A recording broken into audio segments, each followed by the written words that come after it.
Olá, neste Agenda Econômica, o tema da conversa é a relação comercial entre Brasil e Estados Unidos. Em agosto, o presidente dos Estados Unidos, Donald Trump, impôs tarifas de até 50% aos produtos exportados pelo Brasil ao seu país. A medida deflagrou uma grande confusão comercial, mas ao contrário do que pode parecer, as relações econômicas entre os dois países foram historicamente muito integradas, com uma vasta vantagem para o país norte-americano, mas com benefícios também para o Brasil.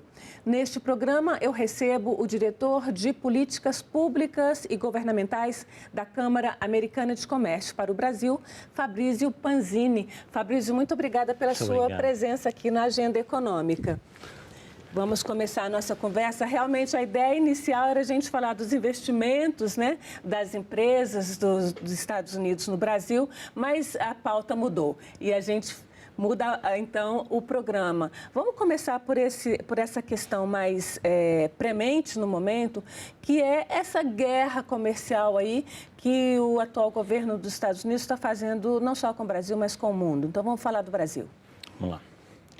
Perfeito. Bom, acho que desde a campanha eleitoral do novo presidente dos Estados Unidos, a gente via que o tema tarifário ia ganhar um destaque grande na sua administração. Já tinha sido parcialmente assim no primeiro mandato do presidente Trump e nesse mandato agora isso se intensificou demais, né? Há um entendimento nos Estados Unidos de que o país precisa se reindustrializar, há um entendimento de que há um déficit comercial muito elevado nos Estados Unidos e que as tarifas seriam o caminho, né, para o país retomar essa industrialização e equilibrar a balança com outros países, né? Acontece que no caso do Brasil, né, como você bem salientou aí no início, os Estados Unidos têm uma relação superavitária, né?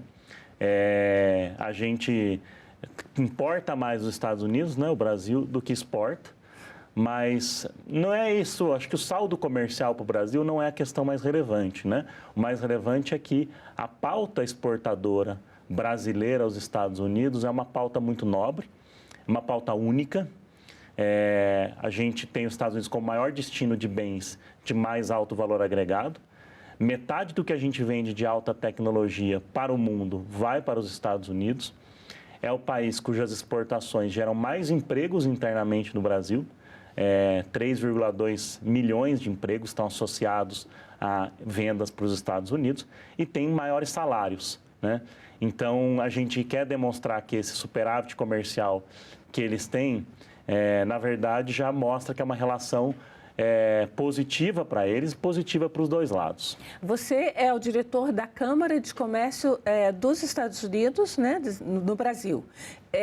Como é que é fazer essa interface aí? Porque é uma instituição privada e vocês fazem a interface entre as empresas norte-americanas e as empresas brasileiras. Como é que é fazer essa interface e como é que está neste momento?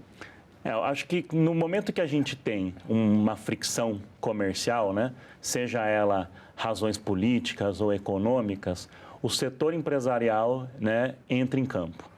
E a gente tem consciência desse papel protagonista que o setor empresarial tem que ter nesse momento para demonstrar, né, essa relação profícua que os dois países têm, uma relação que tem mais de 200 anos, uma relação que gera e gerou, né, benefícios econômicos e sociais dos dois lados ao longo de todos esses anos, um volume de investimento americano no Brasil muito alto, volume brasileiro de investimento nos Estados Unidos também, trocas comerciais equilibradas ao longo do tempo em bens de alta tecnologia, cadeias muito integradas. Se a gente pegar aeronaves, né, compramos muitas peças dos Estados Unidos, vendemos aviões, máquinas, equipamentos, vendemos muitas peças, compramos máquinas.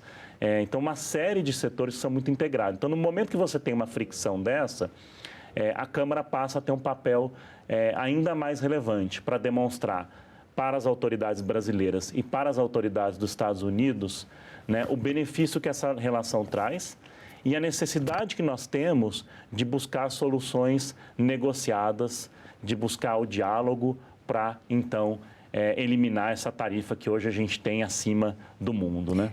Vou pedir então ao Daniel, nosso diretor de gravação, para colocar aqui na tela um pequeno gráfico que nós montamos a partir de dados do Comextat, que é um site de números, né, grandes números mesmo do Ministério de Desenvolvimento, Indústria e Comércio, sobre essa questão exportação e importação. E a gente vê aí que os dados de 2025 são até agosto, né, que são os dados mais recentes. Todos esses dados são bastante atualizados. 2022, a gente importou mais de 503 bilhões de dólares, aí é tudo dólar a unidade, né? E nós exportamos 34 bilhões, ou seja, isso aí dá quase 20%, 30%, né, a mais de importação do que exportação, né? 2023, exportamos 36,9, importamos 38, diferença pequena, mas já está ainda positiva. 2024, essa diferença foi menor, mas ainda positiva para os Estados Unidos. Se a gente for mais para trás, essa diferença é maior. E neste ano de 2025, mesmo com todas as questões, a gente exportou ainda menos de estar importando, continua importando mais. E isso aí, o que você disse é que a maioria dessa exportação e importação é de produtos industrializados, mas os Estados Unidos também eram grandes consumidores de commodities brasileiras. Também. E uma das vantagens, né, e o que torna, né, como eu disse no início, os Estados Unidos um destino único, é porque as nossas vendas para lá têm uma característica também que é a diversidade, né? A diversificação de produtos que nós vendemos aos Estados Unidos. Então, os Estados Unidos, ao mesmo tempo que ele é o maior destino nosso de bens de alta tecnologia, como eu mencionei aqui, aviões, mas poderia também colocar medicamentos e algumas outras máquinas, né, de mais alta tecnologia, ele também é o maior destino das nossas vendas de café, né? De café, né, bruto, que é manufaturado, que agrega valor nos Estados Unidos, ou também de celulose, por exemplo, e também de carne bovina. Nos últimos anos, os Estados Unidos ganhou, né, uma proeminência muito grande, ganhou um destaque muito grande nas nossas exportações. Então, diferente de outros países, né, que 3, 4 produtos acabam representando 90% da nossa pauta exportadora, nos Estados Unidos são mais de 200 produtos, né, que representam aí 80%, 90% da nossa pauta exportadora. Então, de fato, é isso. Tem tanto a indústria como uma muito importante, quanto alguns bens agrícolas também. Esses bens agrícolas a gente consegue substituir o mercado com maior facilidade, né? Migrar de vender para os Estados Unidos para vender para outros países. O mercado árabe está se abrindo, China está se abrindo, né? Mesmo a África, que compra muito pouco, mas já começa a ampliar as nossas compras. Agora, da parte de industrializados, não. Como é que vocês pretendem fazer essa transação? Essa negociação, na verdade, né? Recentemente, parece que começa a haver uma possibilidade de conversa entre o presidente brasileiro e o presidente norte-americano.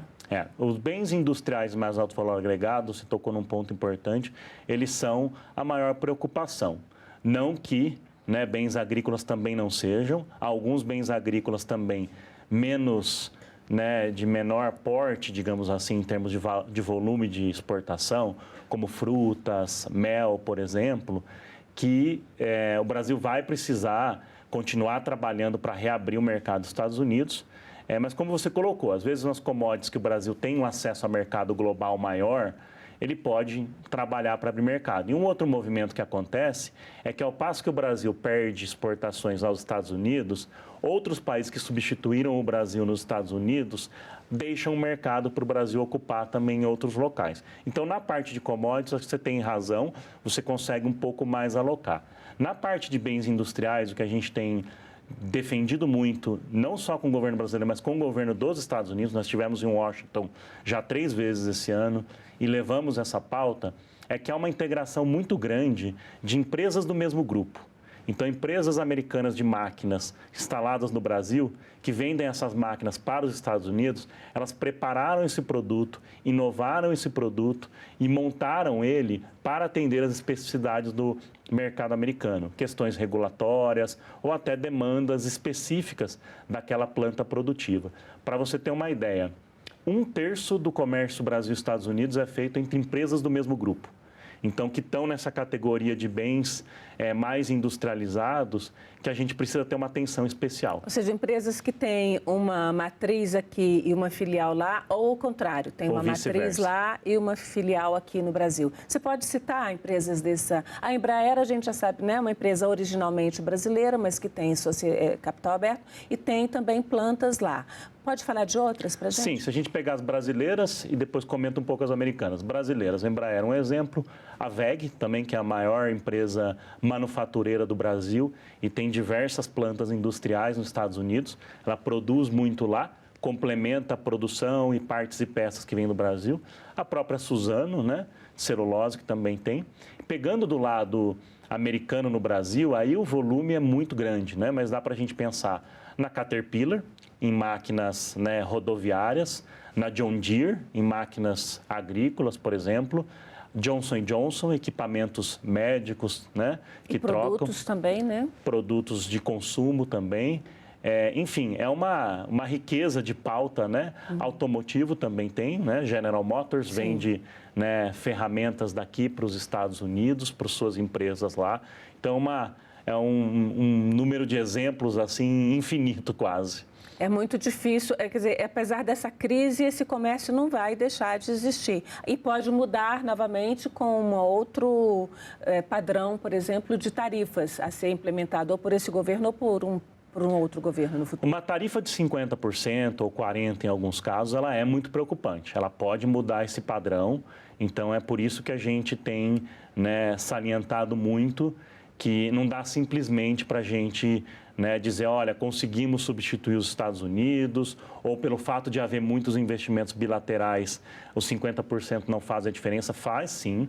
Inclusive, em alguns casos, há risco de que empresas americanas instaladas no Brasil, mas que também estão instaladas em outros países, né, a exportação seja substituída por outros países nesses bens industriais. Então, o melhor caminho, como você colocou aí, né, essa semana parece que nos deu um otimismo maior com o encontro entre os dois presidentes, né, um encontro no mais alto nível dos dois países, nos dá uma expectativa positiva daqui para frente. Mas, de fato, os números que a gente tem, Antônia, é que os 50% de tarifa, para muitas empresas, vai ser uma queda substancial, de 50% nas exportações. Em alguns casos, 22% das empresas responderam que vai ser uma interrupção de exportação. Então, nós precisamos, sim, tomar cuidado. Nisso, né? Até porque, se a gente pensar bem, se uma empresa migrar para os Estados Unidos para instalar uma planta lá, para reindustrializar o país, como pretende o atual presidente, ela vai querer a garantia de que essas tarifas de 50%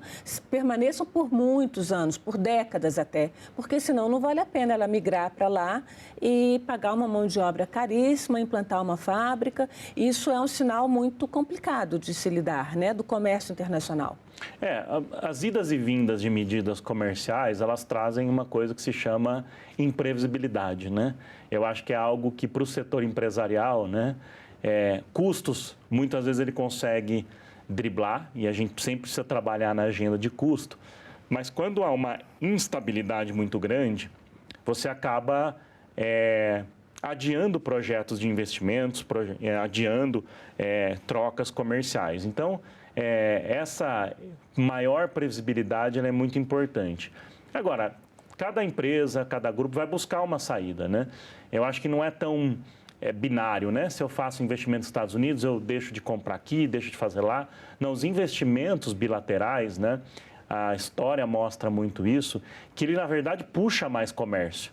Então, se a gente for algumas empresas usarem como estratégia investir mais nos Estados Unidos, isso vai ajudar, inclusive, o comércio bilateral. Tá, eu vou pedir ao Daniel para colocar um outro gráfico que nós montamos que fala exatamente desse estoque, né, de investimentos estrangeiros no Brasil. E aí são números também, são números de 2023, mas são os dados mais atualizados com os quais o MIDIC trabalha. E a gente vê que os Estados Unidos ou era à época, né, o maior investidor estrangeiro no Brasil, né, seguido de Espanha, quase empatada com a França, Uruguai, nosso vizinho, e China em quinta posição. Certamente esses números de lá para cá já tiveram mudanças, mas quando a gente trata de dados oficiais, a gente tem que lidar com os dados que os governos consideram, né, ou pelo menos que eles já têm consolidados. Então, por isso que a gente está trazendo esses dados de 2023. Esse estoque significa o que as empresas norte-americanas já implantaram no Brasil, investiram no Brasil, fábricas que estão aqui. Como é que esse estoque, como é que ele se define? Exato. Os Estados Unidos é o nosso maior investidor internacional há muito tempo. Os dados de 2024 já mostram, né, mais de 300 bilhões em estoque de investimento no Brasil. E são mais de 3.900 empresas americanas aqui. E esse estoque representa exatamente isso. Operações, muitas vezes de serviços financeiros, né? Então, não necessariamente só fábricas e produtos industriais produzidos aqui, mas também serviço financeiro muito importante. A manufatura, como você comentou, é um dos setores importantes também, alimentos. Agora, uma coisa interessante, nós fizemos com a Apex nos últimos anos, né, um levantamento dos investimentos americanos no Brasil e notamos uma novidade nos últimos anos. Os Estados Unidos têm feito mais investimentos em tecnologia, data center, por exemplo, inteligência artificial e mais relacionados à energia renovável, né? Por exemplo, minerais críticos para energia renovável ou mesmo, né, energia eólica e solar. Então, nós estamos vivendo um novo momento desse investimento dos Estados Unidos no Brasil. Quando a gente fala em investimentos dos Estados Unidos, na verdade, a gente está falando de investimentos de empresas ou entra aí também uma pequena parcela de investimentos diretos do próprio governo norte-americano? Principalmente, acho que, né, a imensa maioria, né, investimentos privados, empresas dos Estados Unidos, empresas que nasceram lá, né, com origem de capital americana e que vieram no mercado brasileiro, seja para, né, produzir e vender para o mercado brasileiro, produzir e vender para a região, ou às vezes produzir e vender e fazer trocas com o próprio mercado dos Estados Unidos. Agora, quando a gente fala em mercado, em empresas norte-americanas, elas não têm uma tradição de transferência de tecnologia,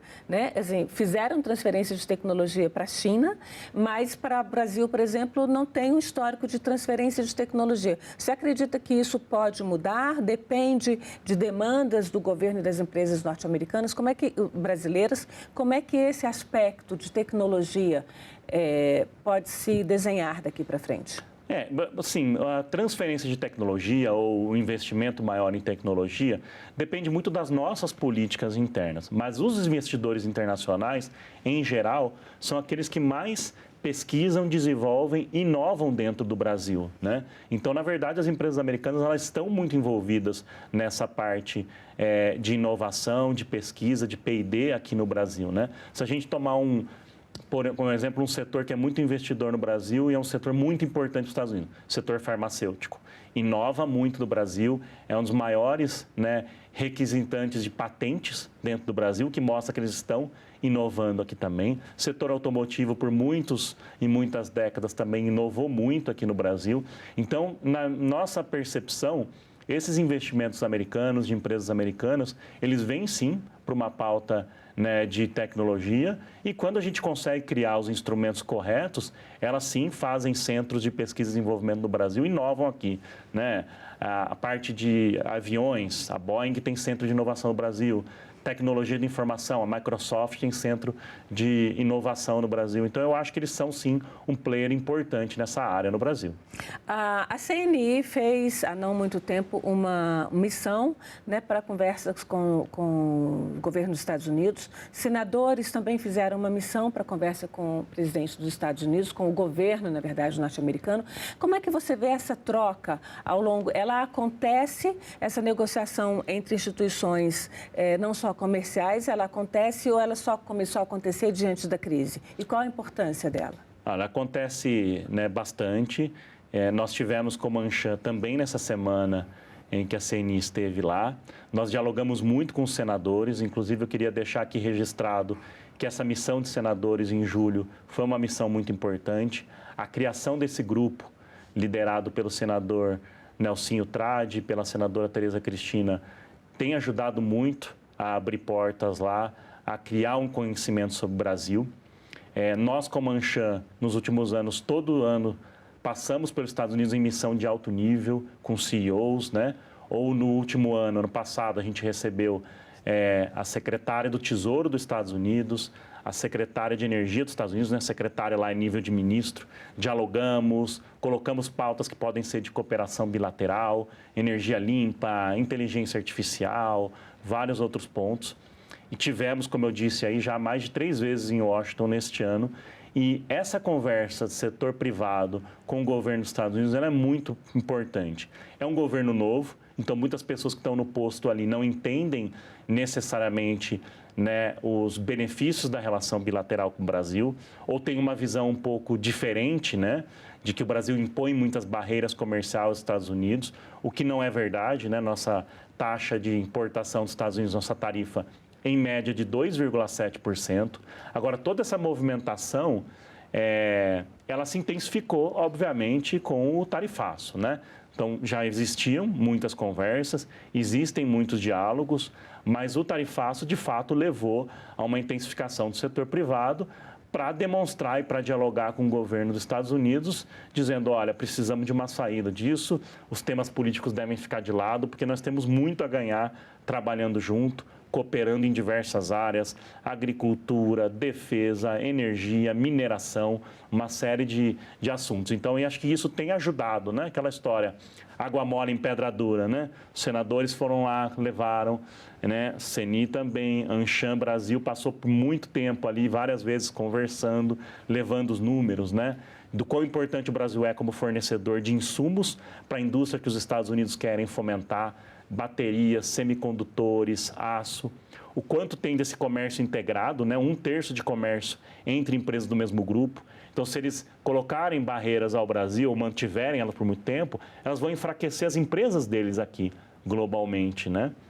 E vários investidores brasileiros que querem investir lá, empresas brasileiras, e que não conseguem porque a tarifa está, de certa forma, impedindo eles de levar produtos ou levar maquinários para aumentar o investimento dos Estados Unidos. Então, a gente tem conscientizado e eu acho que isso tem feito a diferença.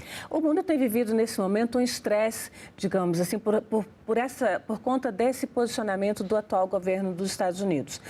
Como é que você vê organizações como a Organização Mundial do Comércio, né? Que foi criada aí nos anos 90, a partir daquele momento de globalização, e o interesse do atual governo é pela desglobalização, né? Como é que você vê assim esse futuro desse comércio, não só do comércio Brasil-Estados Unidos, mas desse comércio multilateral, sem que a gente tenha uma instituição também multilateral que possa servir de árbitro para essas dificuldades, para essas contendas? A OMC tem um papel muito importante. É inegável que ela está passando por um momento de crise, não é de agora, de alguns anos já. Que a negociação de abertura comercial mais ampla não tem funcionado tanto. Nos últimos anos, a notícia ruim é que o órgão de solução de controvérsias também, né, como um todo, a parte de apelação também está paralisada, mas todas as regras que foram negociadas na OMC, elas garantem um comércio mais estável, mais previsível. E talvez essa chacoalhada que o mundo está sofrendo nesse momento pode servir para que a OMC volte a ganhar protagonismo, volte a ganhar apoio de vários países, né? E ainda que os Estados Unidos não concordem com o que está acontecendo nesse momento, não concordem com algumas políticas, né, de alguns países asiáticos, da China, né, que podem violar normas, etc., eu acho que esse capítulo da nossa história pode servir como um capítulo que os países voltem a apostar na OMC para a estabilidade e previsibilidade do comércio. Fabrício, para onde você vê que caminha, neste momento, essa relação comercial entre Brasil e Estados Unidos? Acho que a gente está, talvez, entrando numa nova fase, e eu espero que a gente esteja entrando numa nova fase positiva, uma nova fase em que o alto escalão do Brasil e o alto escalão dos Estados Unidos, após o entendimento entre os dois presidentes essa semana, vão poder sentar na mesa, vão poder negociar temas econômicos e temas que interessam aos dois lados. Nós somos as 2 maiores economias da América, as 2 maiores democracias, ganhamos muito já com cooperação nos últimos anos e podemos ganhar muito mais. Então, ainda que talvez não seja na velocidade que a gente queira, eu espero que a gente esteja entrando numa nova fase positiva. Bom, vamos torcer por isso então, Fabrício. Muito obrigada pela sua presença aqui na Agenda Econômica. Muito obrigado pelo convite. Bom, e agradeço também a você que nos acompanhou até aqui. Este programa está no site senado.leg.br/TV e no canal da TV Senado no YouTube. Aproveite, se inscreva no canal, curta o programa e você ajuda dessa forma que essa informação chegue a mais pessoas. Até o próximo Agenda Econômica.